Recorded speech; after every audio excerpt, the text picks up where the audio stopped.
What's up, everybody, and welcome back to the show on the channel, right? And today we're going to be talking about a few different transfer rumors, right? Because we are in full swing as the transfer window opens back up officially for all the clubs until the end of August, start of September, right? Now, one of the big stories that will lead on tonight or today, depending on when you guys are watching this, is the goalkeeper situation at Manchester United, right? Because I just made a short where we talked about the fact that it is looking likely that next season we will be going into it with Andre Onana as our keeper. Now, don't get me wrong. I know a lot of people want Andre Onana out of the club, and I completely agree with you. In my opinion, I don't hate Onana, right? I thought he would have been much better than what he has been at Manchester United. It hasn't worked out, and I would like to move him on and bring in a new keeper, right? We've talked. My personal preference would be to bring in someone like a Ter Stegen, very experienced goalkeeper that is looking for that may potentially be looking for a move, right? We haven't heard him concretely looking for a move, but we know that Barcelona have a new goalie coming in, right? And Ter Stegen, right, deserves to be a number one goalkeeper somewhere, right? And I do think that that is the type of goalkeeper that we need to sign in order to force Onana out. However, the simple fact of the matter is that Andre Onana does not want to leave the club. He has a contract at Manchester United. The club is not looking to move him out, I guess force him out in any way, shape, or form. Right? We've heard rumors, right? Not even rumors. We've heard the talks of, yes, he gets on with Ruben Amorim. Ruben Amorim likes him as a personality, right? But Ruben Amorim also does want his own goalkeeper. In terms of priority, though, position-wise, I don't think neither Ruben Amorim, neither the club really view getting the goalkeeper as a priority position this summer transfer window. And to an extent, I agree with that. Don't get me wrong, I do believe that we need a goalkeeper, but in my opinion, it is more important to bring in a striker and potentially a midfielder, in my eyes, than a goalkeeper. For sure, definitely a striker. But at the end of the day, we'll see how that goes right now. Let me know down in the comments which would be the striker, or not the striker, the goalkeeper that you guys would want to bring in. We've mentioned the likes of Emi Martinez. We've mentioned the likes of Ter Stegen, right? We've mentioned the likes of I keep forgetting his name, the goalkeeper from Roma, right? It's gone extremely quiet with him, right? Who would be the goalkeeper that you guys would like to see at Manchester United come this summer transfer window? But bearing in mind, the reality is that most likely we will not be getting a keeper this summer. I would be ecstatic if we do, but at the end of the day, it is what it is. Now, building off of the summer transfer window rumors about the keeper, right, we have to talk about sales because at the end of the day, we know Manchester United is strapped for cash. Right? We don't have a lot of money to sign players. This was my main concern with losing the Europa League final, because without the Europa League final, we lose all of the European revenue, right? We're not getting the revenue for playing in the Champions League. We're not getting the revenue for winning the Europa League. Sure, we're getting the revenue for participating in it, but participating is not the same as winning it. So we are very much strapped for cash this summer transfer window, right?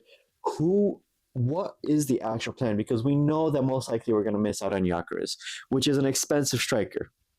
We know currently, at least we think currently, if we are to believe reports, that we have the money to go for a Bryan Mbeumo, right? We have enough money to compete for his signature, to offer to Brentford to buy him, right?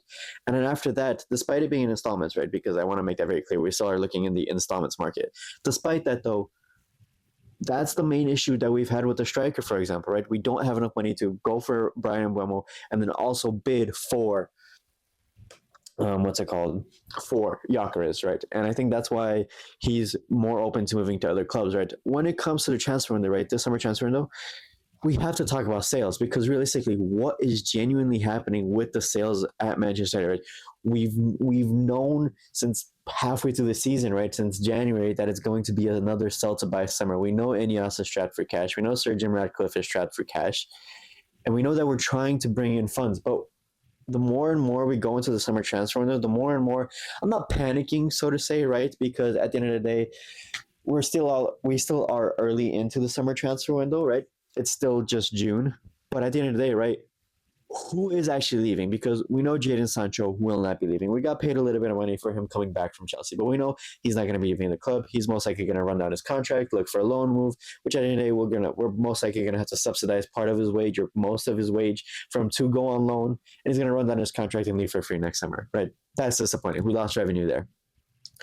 It's been very quiet on the sale of a Kobe Mino or a Casemiro, right? The midfield selling, right, rumors have gone extremely quiet. So, is there any revenue coming in for a new midfielder potentially, which a lot of you guys have stated is very important, and I agree with that. What's going on with Garnacho? We know he has to leave the club. Is he going to leave the club? Now there's reports that he's linked to another English club. At this point, don't get me wrong, I'd be upset to see him leave to an English club, to a club in the Premier League. But at the end of the day, if that's the only option we have, and we screwed up the Napoli deal, right, in January, right, go ahead, sell him to an English club if that means we get to move on with our transfer plans. Because at the end of the day, Acuna and Embuemo, when we get Embuemo, if we get Embuemo, I think it is when, not if, but when we get Embuemo, right, Acuna and Embuemo summer transfer is nowhere near enough to put this club where it needs to be back at, right? Don't get me wrong, it'll improve us. We'll get more chances for whoever the strikers will be next year, next season, right? But it's not like they can solve all the issues at Manchester United, right? We definitely need a striker, we definitely need a goalie, and we definitely need a midfielder, and that's without even looking at the wingback situation, right? Which, in my opinion, is more prudent than some would think it is, but in my opinion, it is pretty important. So what is actually going on with the sales? Well, the big name that we thought we were going to get money in for is Marcus Rashford, right? We know Rashford wants to leave the club. He's had a falling out with Ruben Amorim. We know Ruben Amorim wants to move him on. We know that Barcelona was even interested in Marcus Rashford. But even reports as of today, now Barcelona are interested not only in Luis Diaz, but are actually openly talking to and trying to sign Nico Williams. That's for Barcelona, I guess it's great, but for us, for Manchester United fans, for Manchester United supporters, it's a disastrous situation, right? Because this is just going to drag and drag and drag out this Rashford saga this summer transfer window, right?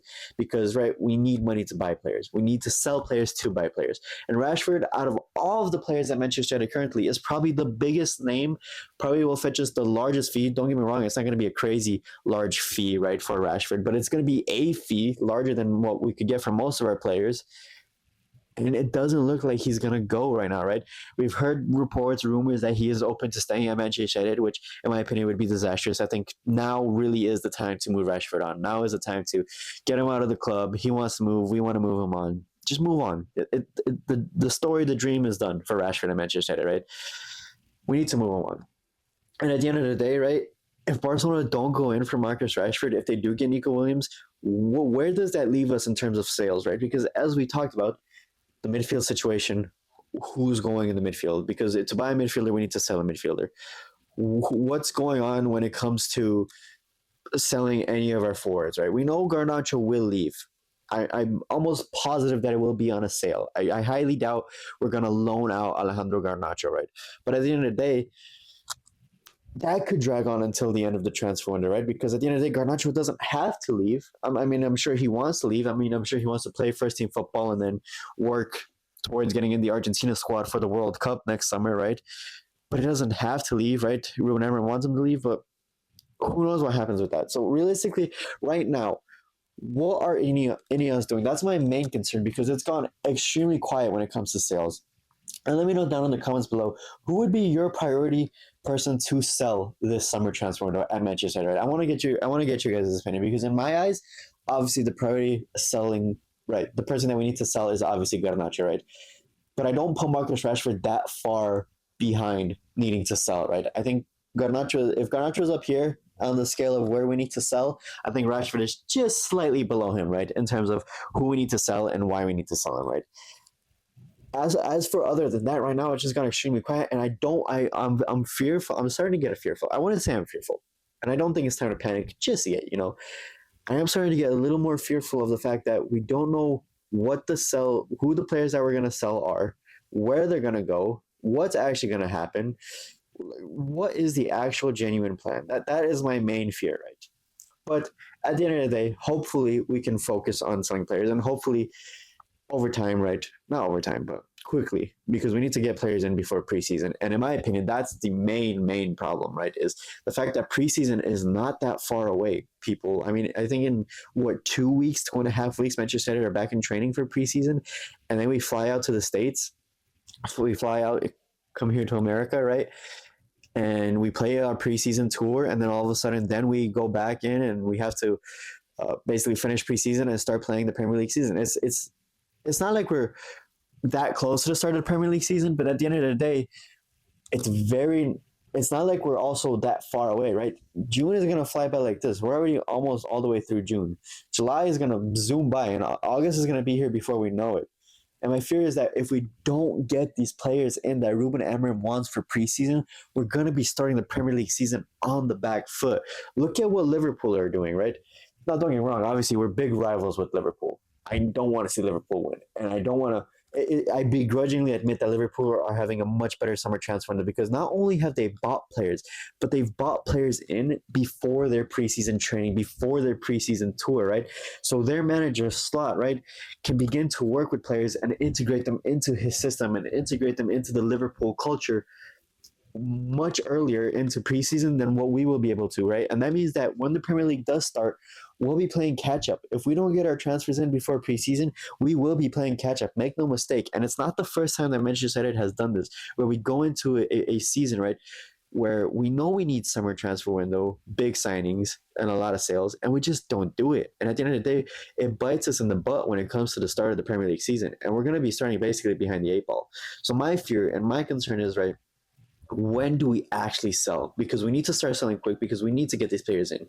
We need to get these players in for preseason. If we go on a preseason tour with Rasmus and Xerxes, right? Don't get me wrong. If we're not going to get a striker, I guess that's fine. But if we're not going to get a striker, that saves us money, right? Then we need to be looking genuinely for a goalkeeper, for a midfielder, for wingbacks, right? And it's gone extremely quiet. Now, could that be because we've just gotten back into the transfer window, right? Officially open, right? We know it's been open, but you guys know what I mean. Potentially, right? Don't get me wrong, but I would have expected to see more from an urgently, I guess, under pressure Ineos, right? But let me know down in the comments. What are your guys' thoughts on the transfer window so far? Are you guys also a little starting to panic a little bit like me? Because don't get me wrong, I will not lie to you guys. I am panicking a little bit. Or are you guys calm and just kind of expecting to see how it goes? And I'll see you guys for the next long form video, for the next show on the channel, whenever that comes out. If you guys did like, go ahead and subscribe down below. We are trying to reach 100 subscribers before the start of the Premier League season. And I shall see you guys next time. Peace, peace.